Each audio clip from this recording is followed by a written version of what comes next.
Congress party के वरिष्ठ नेता दीपक सिंह हमारे साथ मौजूद हैं। बात करेंगे उनसे, विभिन्न मुद्दे हैं उनको लेकर।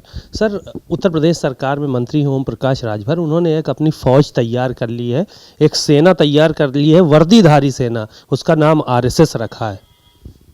आरएसएस, मुझे लगता है कि दो चीज़ें हो सकती हैं। राजभर जी चर्चा में रहना चाहते हैं, एक वजह ये भी हो सकती है। दूसरी हो सकती है कि आरएसएस नाम से प्रभावित हो गए हो भारतीय जनता पार्टी के साथ आजकल है, क्योंकि आजकल पार्लियामेंट में बहस चल रही है आरएसएस पर और आरएसएस के उन कृत्यों पर जो आरएसएस ने आज़ादी के पहले किया था। पाकिस्तान पक्ष रखने वाली पार्टियों से, जिन्ना के साथ मिलकर सरकार बनाने वाले काम से प्रभावित हुए होंगे, या आरएसएस के उस कार्य से प्रभावित हुए होंगे जिनके कारण से बहुत सारे फ्रीडम मूवमेंट के लोगों को फांसियाँ दी गई थी, या उस कारण प्रभावित हुए होंगे कि तिरंगा आरएसएस के कार्यालय फहराया जाता था।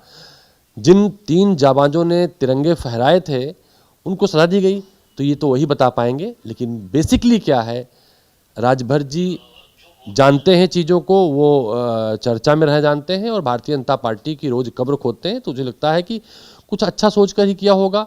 बेहतर होता अगर वर्दी भी हाफ पैंट वाली बना देते, शायद ज़्यादा चर्चा में रहते। 40,000 रुपये अखिलेश यादव ने कहा है कि हमारी सरकार बनेगी तो गरीब महिलाओं के खाते में जाएंगे। इस तरह का उनका बयान आया है, जिससे भारतीय जनता पार्टी के जो नेता हैं वो कह रहे हैं कि सरकार आनी ही नहीं है, कभी तो देंगे का। देखिए, भारतीय जनता पार्टी के लोग ये शायद भूल जाते हैं कि रावण ने सारे ग्रहों नक्षत्रों को बांध लिया था, ऐसा हमने कई सारे धर्मग्रंथों में पढ़ा है। रावण को जाना पड़ा, बहुत सारे ऐसे अत्याचारियों को जाना पड़ा, तो वो भारतीय जनता पार्टी कैसे दावा कर सकती है जिसने उत्तर प्रदेश की धरती पर कोई भवन नहीं बनाए, कोई नई योजना नहीं शुरू की, कोई ऐसा काम नहीं भारतीय जनता पार्टी ने किया, कोई शहर नहीं बसाए, कोई विकास की योजना नहीं शुरू की, कोई जनता को लाभ पहुंचाने वाले कार्यक्रम नहीं शुरू किए, तो कैसे रह सकती है वो। जहाँ तक अखिलेश यादव जी के 40,000 देने का सवाल है, चूँकि वो हमारे गठबंधन के साथी हैं। कांग्रेस पार्टी ने देश में महिलाओं के लिए वृद्धा महिला पेंशन, विधवा महिला पेंशन, विकलांगों के लिए पेंशन जो स्कीमें शुरू की थी, वो अनवरत गरीब महिलाओं को, गरीब लोगों को, वृद्धों को, विकलांगों को मिलती हैं। तो शायद उनकी मंशा होगी, जो उन्होंने कहा होगा कि हम चुनाव में प्रलोभन नहीं देंगे, सिर्फ चुनावी लाभ नहीं देंगे। जब सरकार बनेगी इंडिया गठबंधन की या समाजवादी पार्टी की, तो उनका मंशा रही होगी कि हम उन गरीब महिलाओं को जिनको ज़रूरत होगी उनके खाते में हम 40,000 रुपये साल का देने का काम करेंगे, जो भारतीय जनता पार्टी किसी भी प्रकार से नहीं कर पाती, इस चुनावी माहौल में, चुनावी समय में करती है। एक सवाल और भी है, ईवीएम से चुनाव की बात फिर से उठने लगी है कि ईवीएम से चुनाव हो।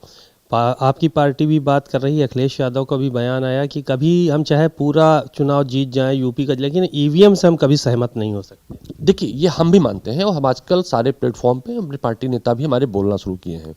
हमने पार्टी नेताओं से कहा इस बात को, चूँकि आंकड़ा सामने आता है, जब कांग्रेस पार्टी या कोई विपक्षी पार्टी जो भारतीय जनता पार्टी से लड़ती है, जब 10% वोट के पैरामीटर को क्रॉस करती है तभी जीत पाती है। क्योंकि भारतीय जनता पार्टी का चाहे ईवीएम पे हो, चाहे एसआईआर या वोटर लिस्ट के माध्यम से हो, वो लगभग 10% वोट की बेईमानी करते हैं।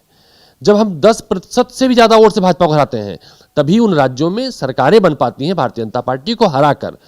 तो मुझे लगता है सारे विकसित देश ईवीएम को नकार चुके हैं, तब भारतीय जनता पार्टी कैसे, या उनके जो एजेंट्स हैं चुनाव के अधिकारी के नाम पर, वो कैसे इस बात को प्रमोट कर सकते हैं। जहाँ तक भारतीय जनता पार्टी के दूसरे अहंकार सवाल रहा कि भारतीय जनता पार्टी नहीं हारेगी या दूसरी पार्टी नहीं जीतेगी, तो लोकसभा के रिजल्ट सामने हैं। 250 विधानसभाओं में भारतीय जनता पार्टी पीछे थी, और इस बार तो भारतीय जनता पार्टी का बाकायदे पर्दाफाश होगा। जिस तरह से लूट मची हुई है सरकार के नाम पर, तहसील, थाने, ब्लॉक, सरकारी दफ्तर बाकायदे कैश कलेक्टर बन गए हैं जनता को लूटने वाले। तो भारतीय जनता पार्टी के सिर्फ हारने का वक्त नहीं है, भारतीय जनता पार्टी का उत्तर प्रदेश के इतिहास में समाप्त हो जाने का समय आ गया है। एक आखिरी सवाल और ले लेते हैं। आईपी सिंह हैं, समाजवादी पार्टी के प्रवक्ता हैं, कह रहे हैं कि आपको विपक्ष नेता बनना ही नहीं चाहिए था, आप लोगों को जब विदेश में ही रहना था, गंभीर समय में आप चले जाते हैं। देखिए, आईपी भाई कभी कभी गड़बड़ा जाते हैं, कभी कभी सही रहते हैं। अगर वो कोई ट्वीट या कोई वक्तव्य शाम को दे तो वो गंभीरता नहीं लेना चाहिए, क्योंकि समाजवादी पार्टी उन्हें गंभीरता नहीं ले रही है। जहाँ तक किसी आदमी की उम्र बढ़ती हो, मेहनत करता हो, उसे पार्टियां कुछ देती नहीं, थोड़ा फ्रस्ट्रेशन भी रहता है। तो भाजपा में कुछ नहीं मिला उनको, और समाजवादी पार्टी में कुछ शायद पाए नहीं वो। तो फ्रस्ट्रेशन हो सकता है। और उन्हें मैं कहूँगा कि थोड़ा अध्ययन करें कि देशाटन कौन करता है या भ्रमण कौन करता था। ऋषि मुनि परंपराओं, राष्ट्र के बड़े नेताओं का भी अध्ययन कर लें, शायद उन्हें जानकारी हो। नहीं हो पाएगी तो मैं समाजवादी पार्टी के साथियों से कहूँगा उन्हें वो पुस्तकें भेंट कर दें, थोड़ा पढ़ लिख लिया करेंगे तो ज़्यादा ठीक रहेगा। शुक्रिया बहुत बहुत। दीपक सिंह जी को सुना आपने, उन्होंने आईपी सिंह समेत कई मुद्दों को लेकर बातचीत की। कैमरामैन मेहदी हसन के साथ सीमा नकवी, भारत समाचार, लखनऊ।